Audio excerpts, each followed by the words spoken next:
I felt it was useless to probe her any further. I was ready to change the subject, but she spoke first. You caught a glimpse of the other world when you jumped, she went on. But maybe the jump has confused you. Too bad. There's nothing that anyone can do about it. It is your fate to be a man. Women are better than men in that sense. They don't have to jump into an abyss. Women have their own ways. They have their own abyss. Women menstruate. The Nahual told me that that was the door for them. During their period, they become something else. I know that that was the time when he taught my girls. It was too late for me. I'm too old, so I really don't know what that door looks like. But the Nahual insisted that the girls pay attention to everything that happens to them during that time. He would take them during those days into the mountains and stay with them there until they would see the crack between the worlds. The Nahual, since he had no qualms or fear about doing anything, pushed them without mercy so they could find out for themselves that there is a crack in women, a crack that they disguise very well.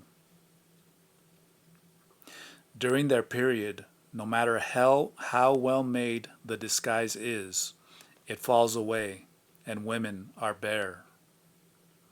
The Nahual pushed my girls until they were half dead to open that crack. They did it. He made them do it, but it took them years. How did they become apprentices? Lydia was his first apprentice. He found her one morning when he had stopped at a disheveled hut in the mountains.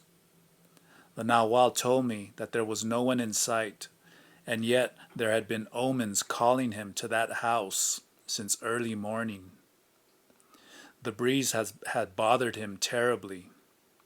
He said that he couldn't even open his eyes every time he tried to walk away from that area. So when he found the house, he knew that something was there. He looked under a pile of straw and twigs and found a girl. She was very ill. She could hardly talk, but still she told him that she didn't need anyone to help her. She was going to keep on sleeping there, and if she didn't wake up anymore, no one would lose a thing.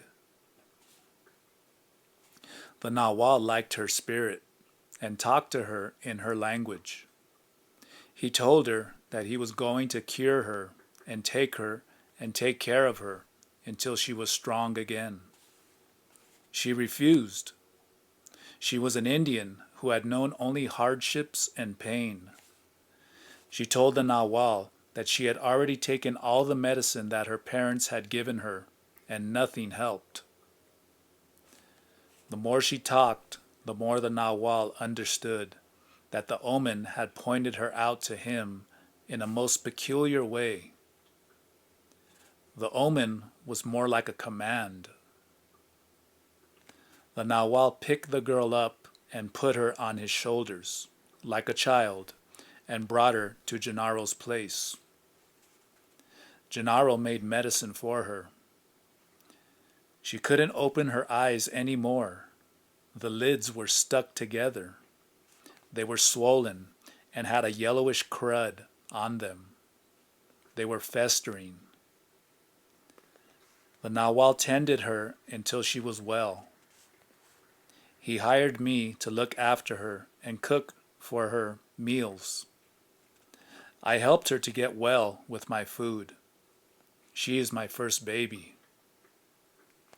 When she was well, and that took nearly a year, the Nahual wanted to return her to her parents. But the girl refused to go and went with him instead. A short time after he had found Lydia, while she was still sick and in my care, the Nahual found you. You were brought to him by a man he had never seen before in his life. The Nahual saw that the man's death was hovering above his head, and he found it very odd that the man would point you out to him at such a time. You made the Nahual laugh, and right away the Nahual set a test for you. He didn't take you. He told you to come and find him. He has tested you ever since like he has tested no one else. He said that that was your path. For 3 years, he had only 2 apprentices, Lydia and you.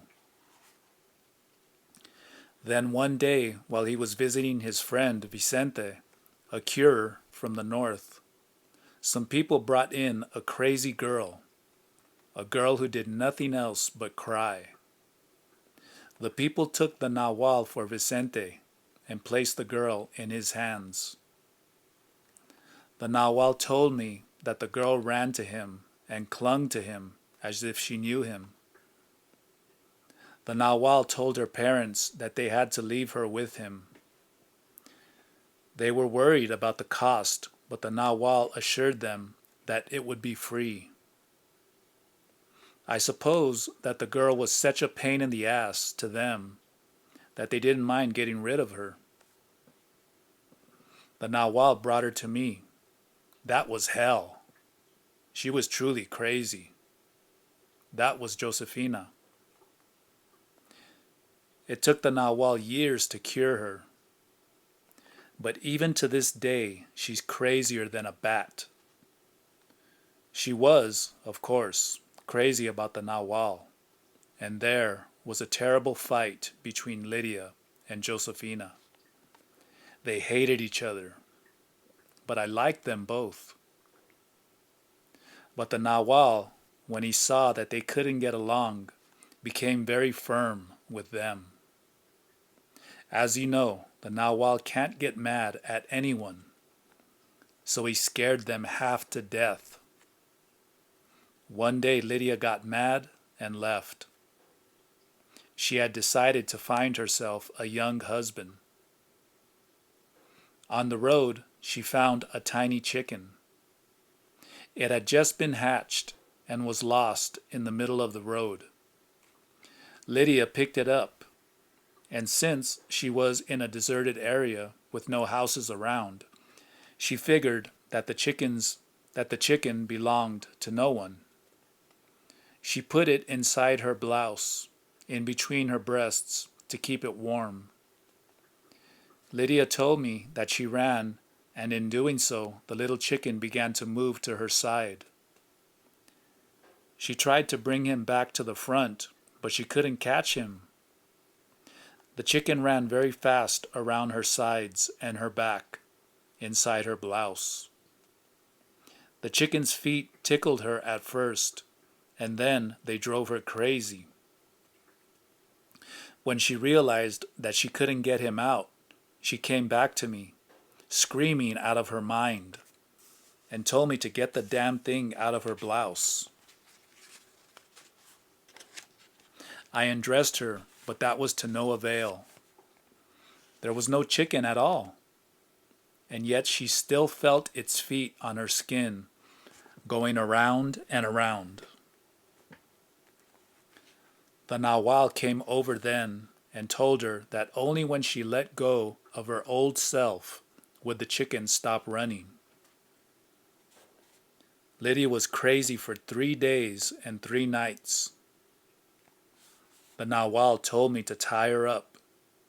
I fed her and cleaned her and gave her water. On the 4th day, she became very peaceful and calm.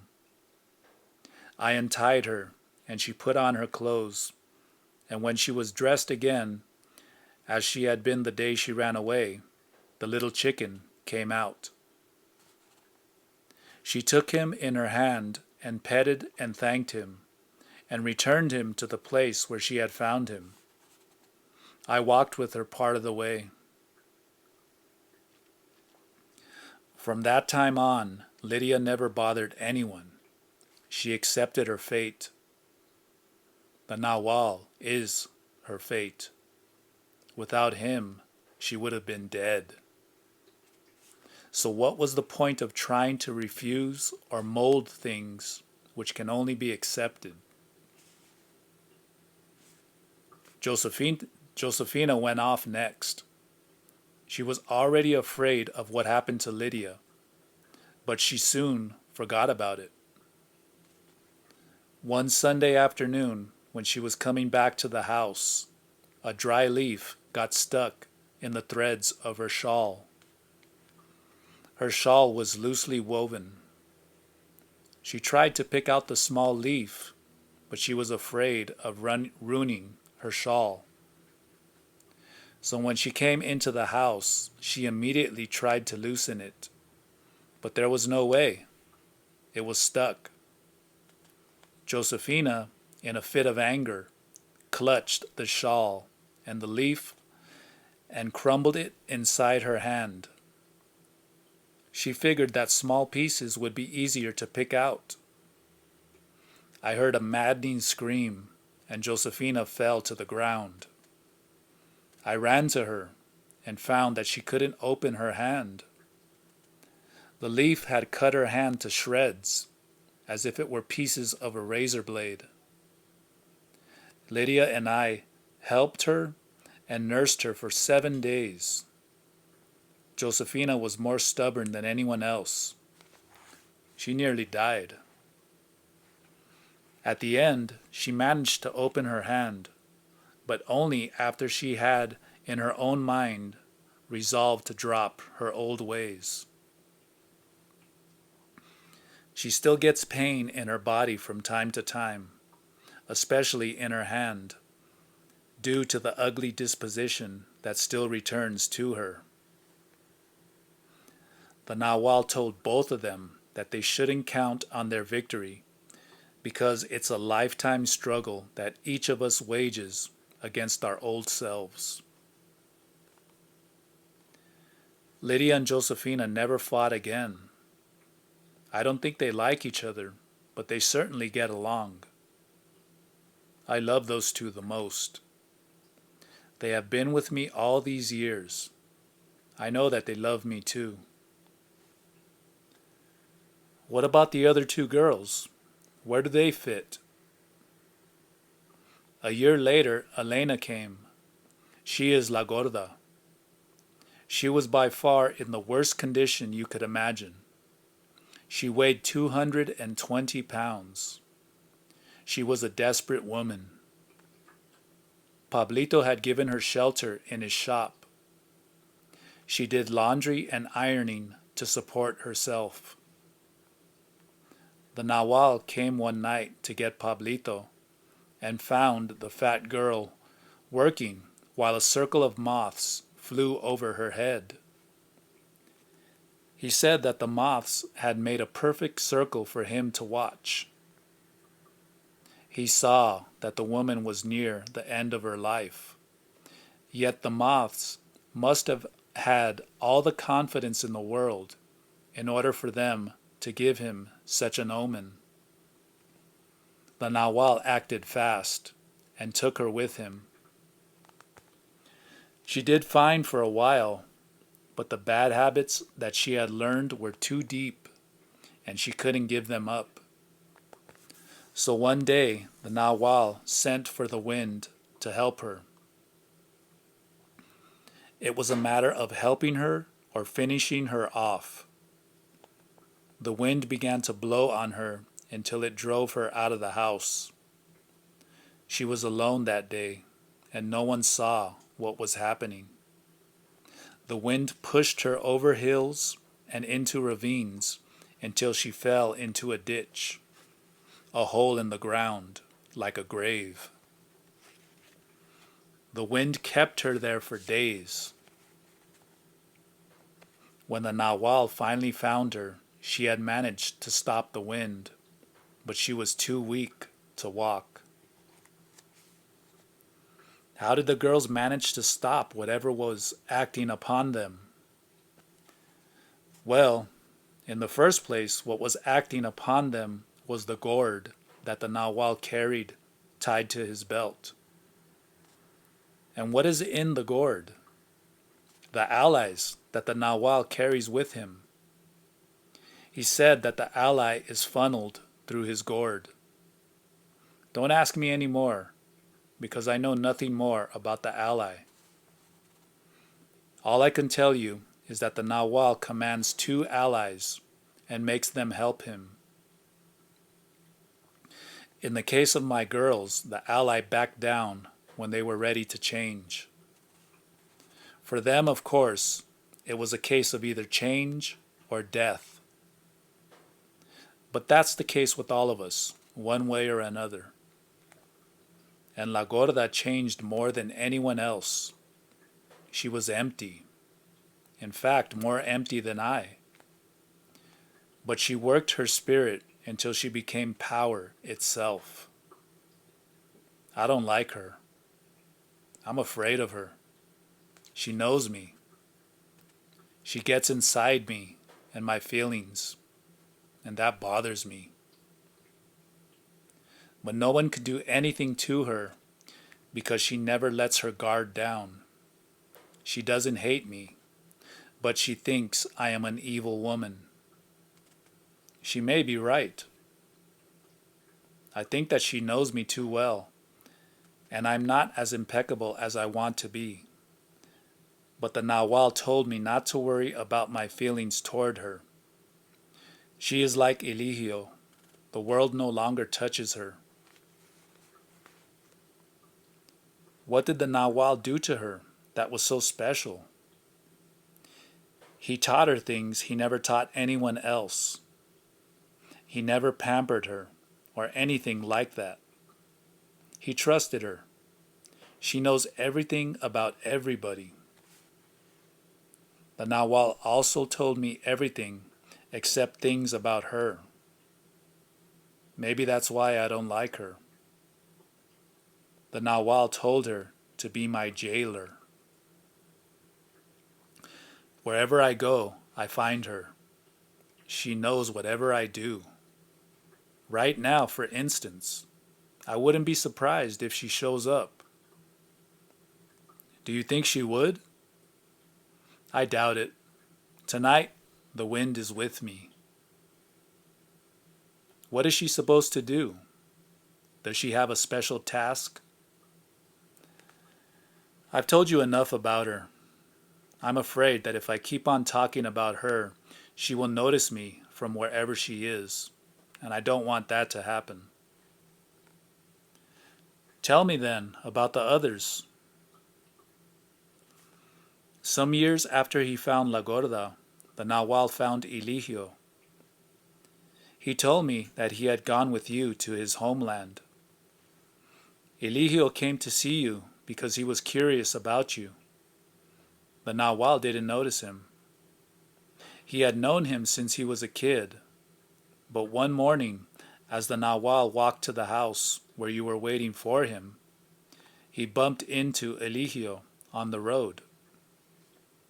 They walked together for a short distance, and then a dried piece of chola got stuck on the tip of Eligio's left shoe. He tried to kick it loose, but its thorns were like nails. They had gone deep into the sole of the shoe. The Nahual said that Eligio pointed up to the sky with his finger and shook his foot, and then the chola came off like a bullet and went up into the air. Eligio thought it was a big joke and laughed, but the Nahual knew that he had power, although Eligio himself didn't even suspect it. That is why, with no trouble at all, he became the perfect, impeccable warrior. It was my good fortune that I got to know him. The Nahual thought that both of us were alike in one thing. Once we hook on to something, we don't let go of it. The good fortune of knowing Eligio was a fortune that I shared with no one else. not even with La Gorda. She met Eligio, but didn't really get to know him, just like yourself. The Nahual knew from the beginning that Eligio was exceptional, and he isolated him. He knew that you and the girls were on one side of the coin, and Eligio was by himself on the other side. The Nahual and Gennaro were indeed very fortunate to have found him. I first met him when the Nahual brought him over to my house. Eligio didn't get along with my girls. They hated him and feared him too. But he was thoroughly indifferent. The world didn't touch him. The Nahual didn't want you, in particular, to have much to do with Eligio. The Nahual said that you are the kind of sorcerer one should stay away from. He said that your touch doesn't soothe, it spoils instead. He told me that your spirit takes prisoners. He was somehow revolted by you, and at the same time, he liked you. He said that you were crazier than Josefina when he found you, and that you still are. It was an unsettling feeling to hear someone else telling me what Don Juan thought of me. At first, I tried to disregard what Doña Soledad was saying, but then I felt utterly stupid and out of place, trying to protect my ego. He bothered with you, she went on, because he was commanded by power to do so. And he, being the impeccable warrior he was, yielded to his master and gladly did what power told him to do with you. There was a pause. I was aching to ask her more about Don Juan's feelings about me. I asked her to tell me about her other girl instead. A month after he found Eligio, the Nahual found Rosa. She said, Rosa was the last one. Once he found her, he knew that his number was complete. How did he find her? He had gone to see Benigno in his homeland. He was approaching the house when Rosa came out from the thick bushes on the side of the road, chasing a pig that had gotten loose and was running away. The pig ran too fast for Rosa. She bumped into the Nahual and couldn't catch up with the pig. She then turned against the Nahual and began to yell at him. He made a gesture to grab her, and she was ready to fight him. She insulted him and dared him to lay a hand on her. The Nahual liked her spirit immediately, but there was no omen. The Nahual said that he waited a moment before walking away, and then the pig came running back and stood beside him. That was the omen. Rosa put a rope around the pig. The Nahual asked her point blank if she was happy in her job. She said no. She was a live-in servant. The Nahual asked her if she would go with him, and she said that if it was what she thought it was for, the answer was no. The Nahual said it was for work, and she wanted to know how much he would pay. He gave her a figure, and then she asked what kind of work it was. The Nahual said that it was to work with him in the tobacco fields of Veracruz. She told him then that she had been testing him. If he would have said he wanted her to work as a maid, she would have known that he was a liar, because he looked like someone who had never had a home in his life. The Nahual was delighted with her, and told her that if she wanted to get out of that trap she was in, she should come to Benigno's house before noon. He also told her that he would wait no longer than 12. If she came, she had to be prepared for a difficult life and plenty of work. She asked him how far was the place of the tobacco fields. The Nahual said 3 days' ride in a bus. Rosa said that if it was that far, she would certainly be ready to go as soon as she got the pig back in his pen. And she did just that. She came here, and everyone liked her. She was never mean or bothersome. The Nahual didn't have to force her or trick her into anything. She doesn't like me at all. And yet she takes care of me better than anyone else. I trust her, and yet I don't like her at all. And when I leave, I will miss her the most. Can you beat that? I saw a flicker of sadness in her eyes. I could not sustain my distrust. She wiped her eyes with a casual movement of her hand. There was a natural break in the conversation at that point. It was getting dark by then, and writing was very difficult. Besides, I had to go to the bathroom. She insisted that I use the outhouse before she did, as the Nahual himself would have done. Afterward, she brought 2 round tubs the size of a child's bathtub, filled them half full with warm water, and added some green leaves after mashing them thoroughly with her hands. She told me in an authoritative tone to wash myself in one of the tubs while she did the same in the other.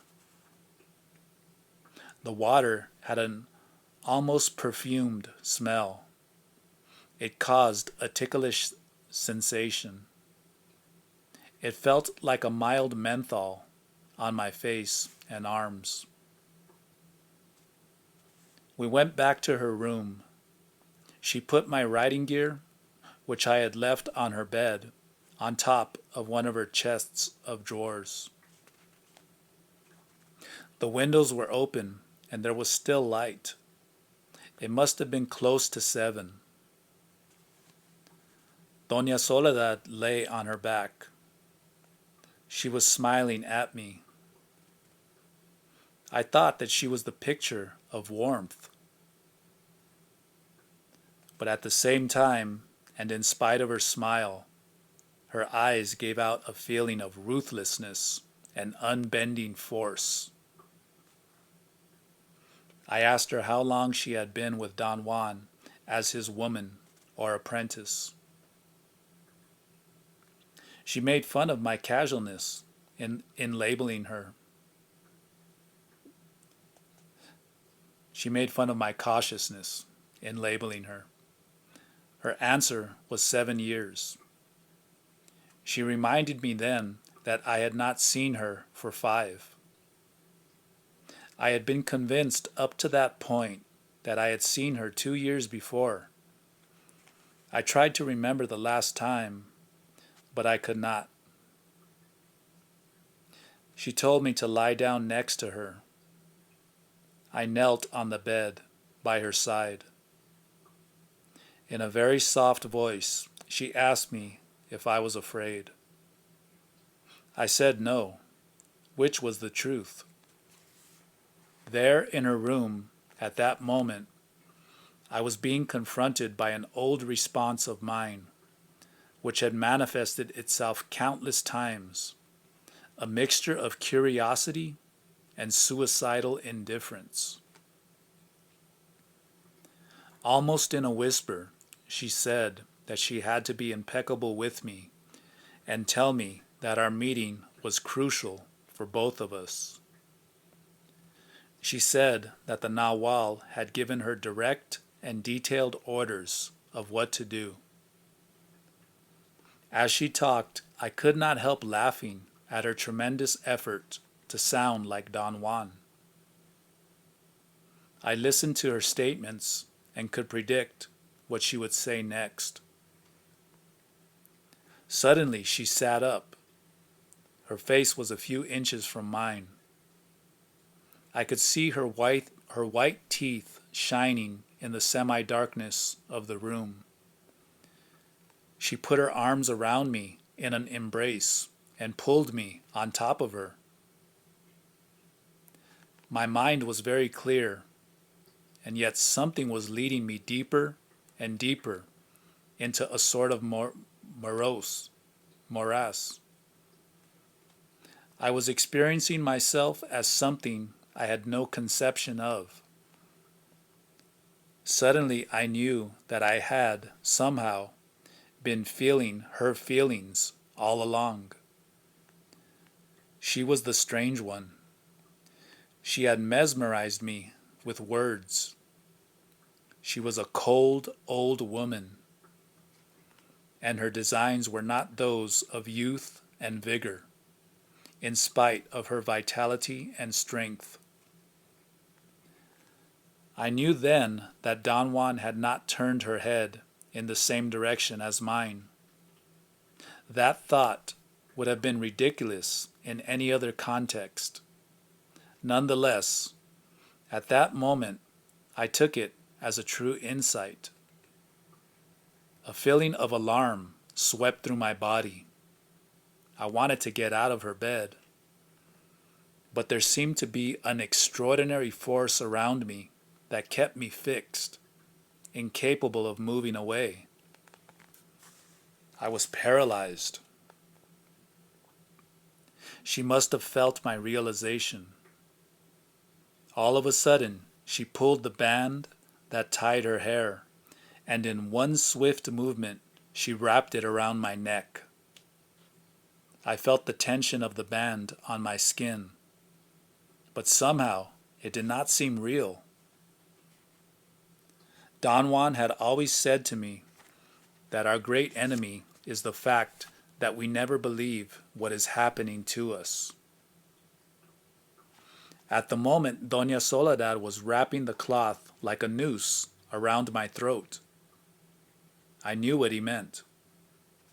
But even after I had had that intellectual reflection, my body did not react.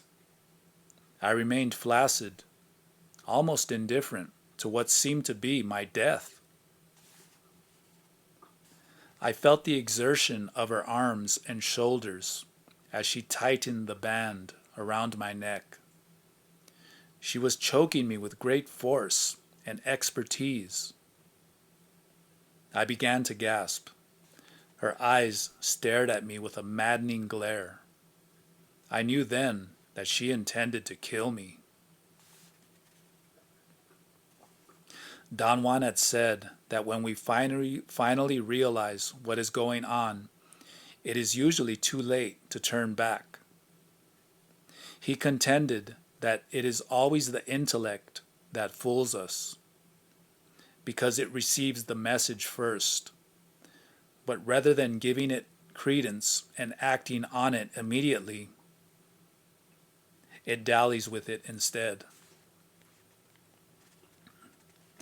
I heard then, or perhaps I felt, a snapping sound at the base of my neck, right behind my windpipe. I knew that she had cracked my neck. My ears buzzed, and then they tingled. I experienced an exceptional clarity of hearing. I thought that I must be dying. I loathed my incapacity to do anything to defend myself. I could not even move a muscle to kick her. I was unable to breathe any more. My body shivered, and suddenly I stood up and was free, out of her deadly grip. I looked down on the bed. I seemed to be looking down from the ceiling. I saw my body, motionless and limp, on top of hers. I saw horror in her eyes. I wanted her to let go of the noose. I had a fit of wrath for having been so stupid and hit her smack on the forehead with my fist. She shrieked and held her head and then passed out. But before she did, I caught a fleeting glimpse of a phantasmagoric scene. I saw Dona Soledad being hurled out of the bed by the force of my blow. I saw her running toward the wall and huddling up against it like a frightened child. The next impression I had was of having a terrible difficulty in breathing. My neck hurt. My throat seemed to have dried up so intensely that I could not swallow. It took me a long time to gather enough strength to get up. I then examined Dona Soledad. She was lying unconscious on the bed. She had an enormous red lump on her forehead. I got some water and splashed it on her face, the way Don Juan had always done with me. When she regained consciousness, I made her walk, holding her by the armpits. She was soaked in perspiration. I applied towels with cold water on her forehead. She threw up, and I was almost sure she had a brain concussion. She was shivering. I tried to pile clothes and blankets over her for warmth, but she took off all her clothes and turned her body to face the wind. She asked me to leave her alone and said that if the wind changed direction, it would be a sign that she was going to get well. She held my hand in a sort of brief handshake and told me that it was fate that had pitted us against each other. I think one of us was supposed to die tonight, she said. Don't be silly. You're not finished yet, I said, and really meant it. Something made me feel confident that she was all right. I went outside, picked up a stick, and walked to my car. The dog growled. He was still curled up on the seat. I told him to get out. He meekly jumped out. There was something different about him. I saw his enormous shape trotting away in the semi-darkness. He went to his corral. I was free. I sat in the car for a moment to deliberate. No, I was not free. Something was pulling me back into the house. I had unfinished business there. I was no longer afraid of Dona Soledad. In fact, an extraordinary indifference had taken possession of me. I felt that she had given me, deliberately or unconsciously, a supremely important lesson. Under the horrendous pressure of her attempt to kill me, I had actually acted upon her from a level that would have been inconceivable under normal circumstances. I had nearly been strangled. Something in that confounded room of hers had rendered me helpless, and yet I had extricated myself. I could not imagine what had happened. Perhaps it was as Don Juan had always maintained, that all of us have an extra potential, something which is there but rarely gets to be used. I had actually hit Dona Soledad from a phantom position. I took my flashlight from the car, went back into the house, lit all the kerosene lanterns I could find, and sat down at the table in the front room to write. Working relaxed me. Toward dawn, Dona Soledad stumbled out of her room. She could hardly keep her balance. She was completely naked. She became ill and collapsed by the door. I gave her some water and tried to cover her with a blanket. She refused it. I became concerned with the possibility of her losing body heat. She muttered that she had to be naked if she expected the wind to cure her.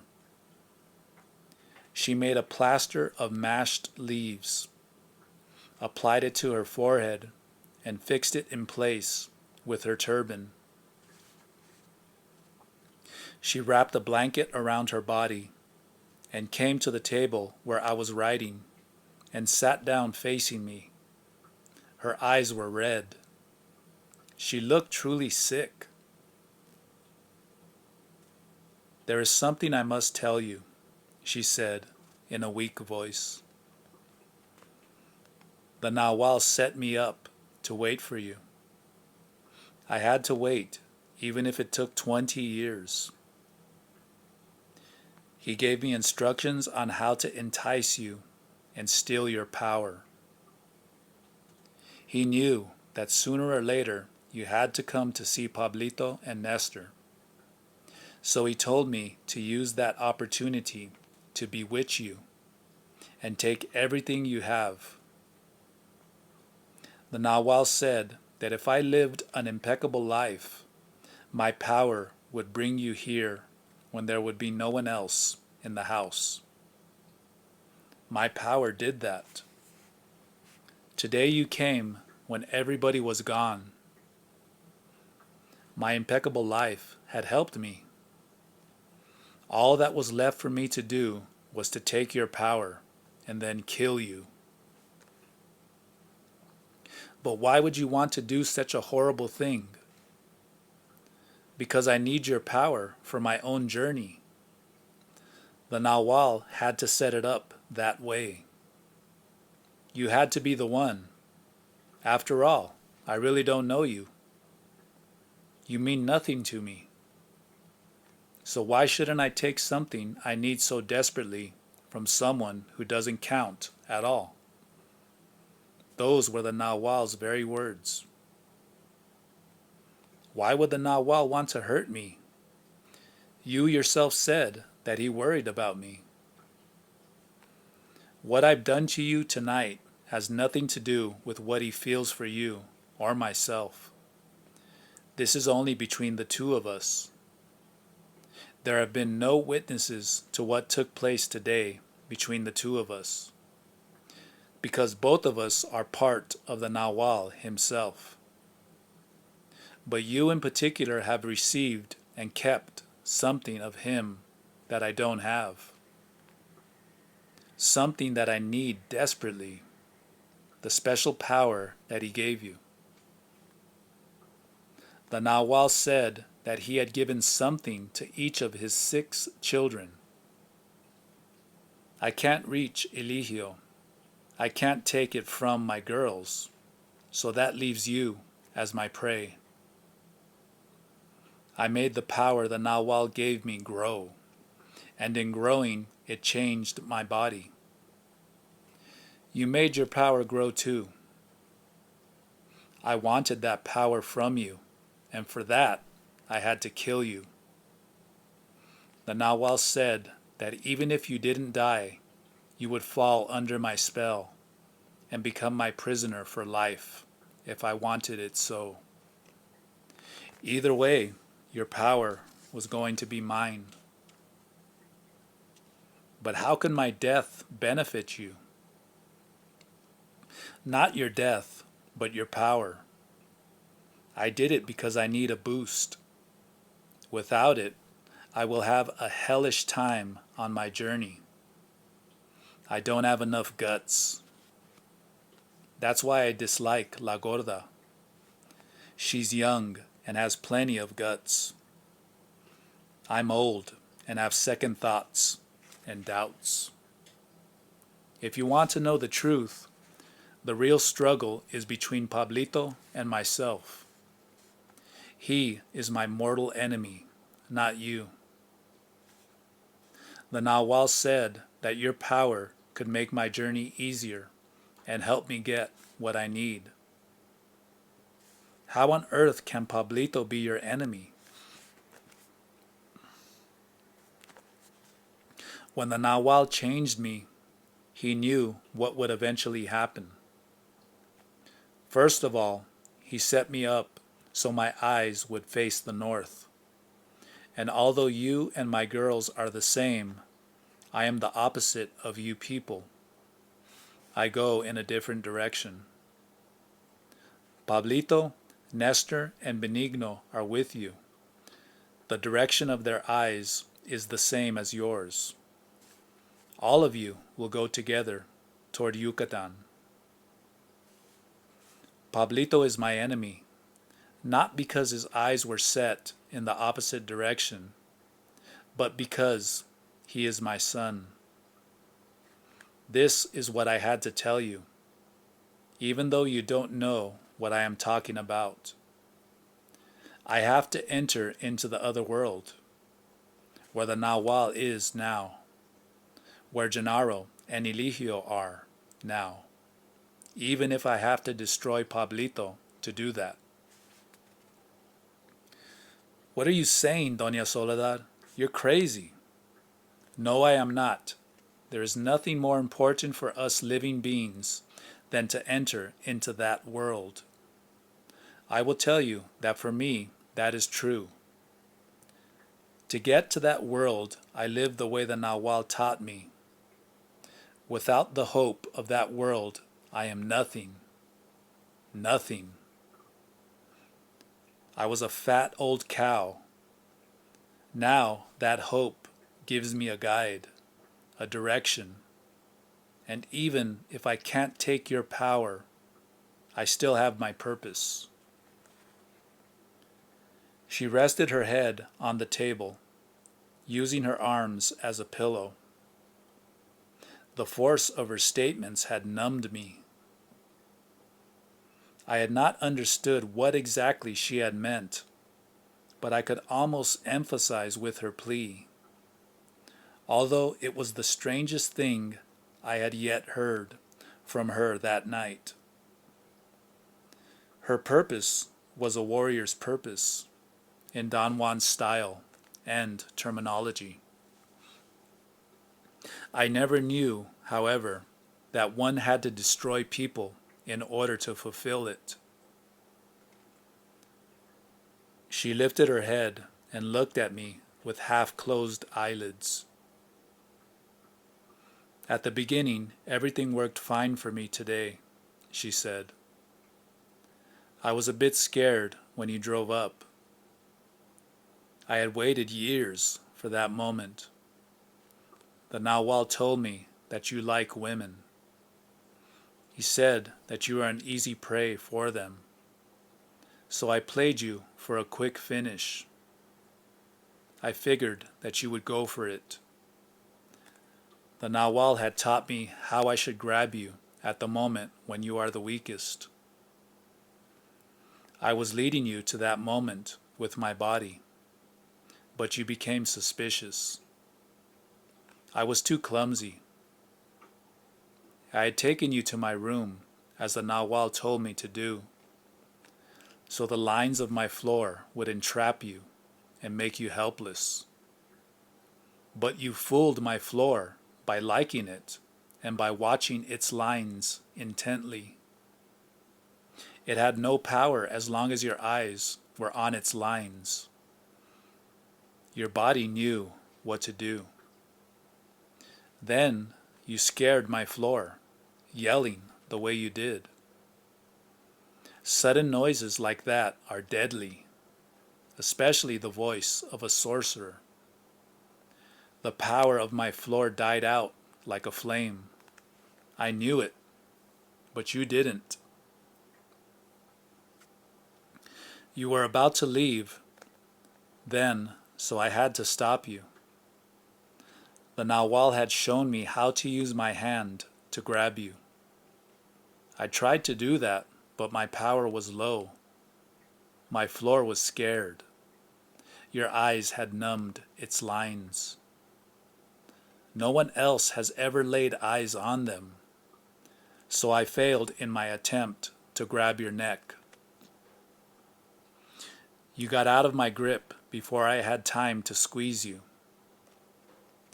I knew then that you were slipping away, and I tried one final attack. I used the key the Nahual said would affect you the most, fright. I frightened you with my shrieks, and that gave me enough power to subdue you. I thought I had you, but my stupid dog got excited. He's stupid and knocked me off of you when I had you almost under my spell. As I see it now, perhaps my dog was not so stupid after all. Maybe he noticed your double and charged against it, but knocked me over instead. You said he wasn't your dog. I lied. He was my trump card. The Nahual taught me that I should always have a trump card, an unsuspected trick. Somehow I knew that I might need my dog. When I took you to see my friend, it was really him. The coyote is my girl's friend. I wanted my dog to sniff you. When you ran into the house, I had to be rough with him. I pushed him inside your car, making him yell with pain. He's too big and could hardly fit over the seat. I told him right then to maul you to shreds. I knew that if you had been badly bitten by my dog, you would have been helpless, and I could have finished you off without any trouble. You escaped again, but you couldn't leave the house. I knew then that I had to be patient and wait for the darkness. Then the wind changed direction, and I was sure of my success. The Nahual had told me that he knew without a doubt that you would like me as a woman. It was a matter of waiting for the right moment. The Nahual said that you would kill yourself once you realized I had stolen your power. But in case I failed to steal it, or in case you didn't kill yourself, or in case I didn't want to keep you alive as my prisoner, I should then use my headband to choke you to death. He even showed me the place where I had to throw your carcass, a bottomless pit, a crack in the mountains, not too far from here, where goats always disappear. The Nahual never mentioned your awesome side, though. I've told you that one of us was supposed to die tonight. I didn't know it was going to be me.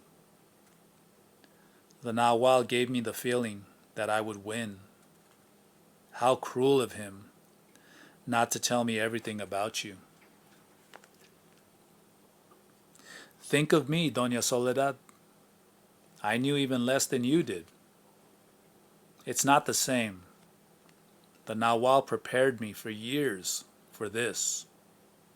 I knew every detail. You were in my bag. The Nahual even showed me the leaves I should always keep fresh and handy to make you numb. I put them in the tub as if they were for fragrance. You didn't notice that I used another kind of leaf for my tub. You fell for everything I had prepared for you, and yet your awesome side won in the end. What do you mean, my awesome side? the one that hit me and will kill me tonight. Your horrendous double that came out to finish me. I will never forget it, and if I live, which I doubt, I will never be the same. Did it look like me? It was you, of course, but not as you look now. I can't really say what it looked like. When I want to think about it, I get dizzy. I told her about my fleeting perception that she had left her body with the impact of my blow. I intended to prod her with the account. It seemed to me that the reason behind the whole event had been to force us to draw from sources that are ordinarily barred to us. I had positively given her a dreadful blow. I had caused profound damage to her body, and yet I could not have done it myself. I did feel I had hit her with my left fist. The enormous red lump on her forehead attested to that. Yet I had no swelling in my knuckles, or the slightest pain or discomfort in them. A blow of that magnitude could even have broken my hand. Upon hearing my description of how I had seen her huddling against the wall, she became thoroughly desperate. I asked her if she had had any inkling of what I had seen, such as a sensation of leaving her body, or a fleeting perception of the room. I know now that I am doomed, she said. Very few survive a touch of the double. If my soul has left already, I won't survive. I'll get weaker and weaker until I die. Her eyes had a wild glare. She raised herself and seemed to be on the verge of striking me, but she slumped back. You've taken my soul, she said. You must have it in your pouch now. Why did you have to tell me, though? I swore to her that I had had no intentions of hurting her, that I had acted in whatever form only in self-defense, and therefore I bore no malice toward her. If you don't have my soul in your pouch, it's even worse, she said. It must be roaming aimlessly around.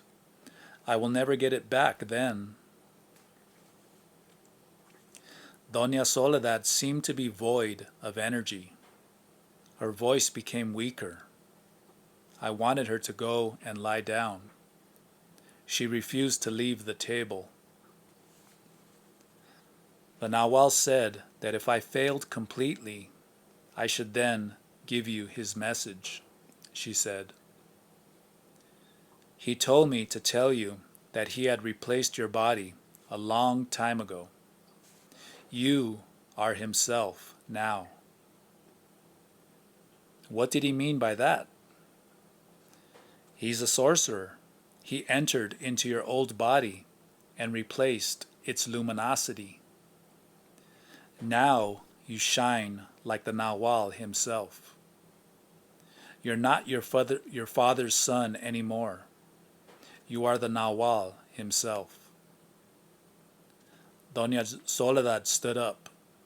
She was groggy. She appeared to want to say something else, but had trouble vocalizing. She walked to her room. I helped her to the door. She did not want me to enter. She dropped the blanket that covered her and lay down on her bed.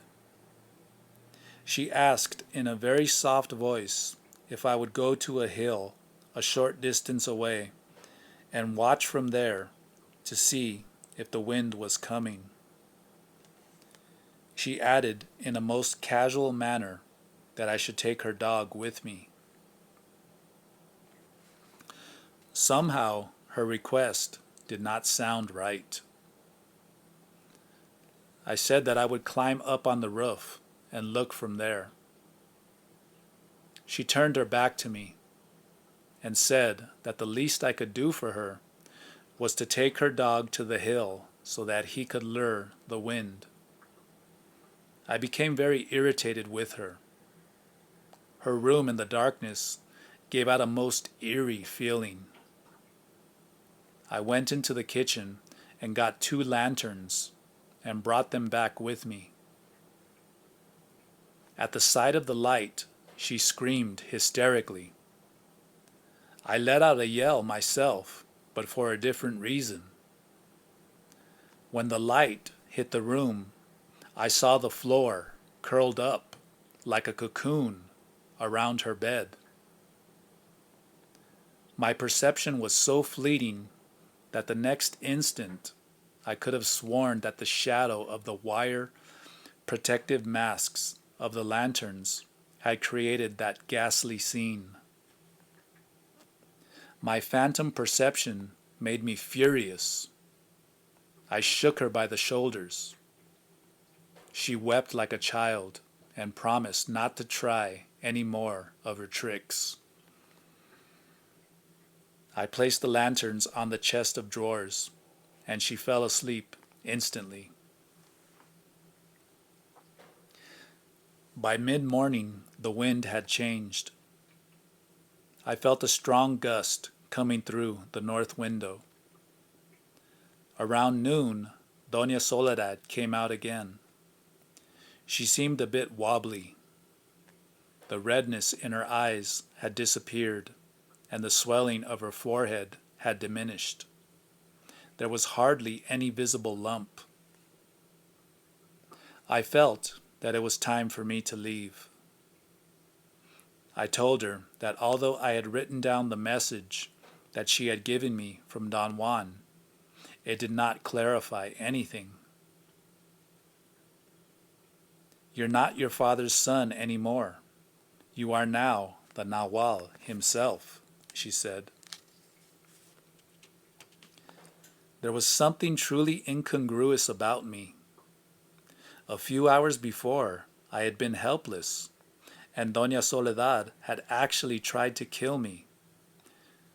But at that moment, when she was speaking to me, I had forgotten the horror of that event. And yet, there was another part of me that could spend days mulling over meaningless confrontations with people concerning my personality or my work. That part seemed to be the real me, the me that I had known all my life. The me, however, who had gone through a bout with death that night and then forgotten about it, was not real. It was me, and yet it was not. In the light of such incongruities, Don Juan's claims seemed to be less far-fetched, but still unacceptable. Dona Soledad seemed absent-minded. She smiled peacefully. Oh, they are here, she said suddenly. How fortunate for me. My girls are here. Now they'll take care of me. She seemed to have had a turn for the worse. She looked as strong as ever, but her behavior was more disassociated. My fears mounted. I did not know whether to leave her there or take her to a hospital in the city, several hundred miles away. All of a sudden, she jumped up like a little child and ran out the front door and down the driveway toward the main road. Her dog ran after her. I hurriedly got in my car in order to catch up with her. I had to drive down the path in reverse, since there was no space to turn around. As I approached the road, I saw through the back window that Dona Soledad was surrounded. by 4 young women.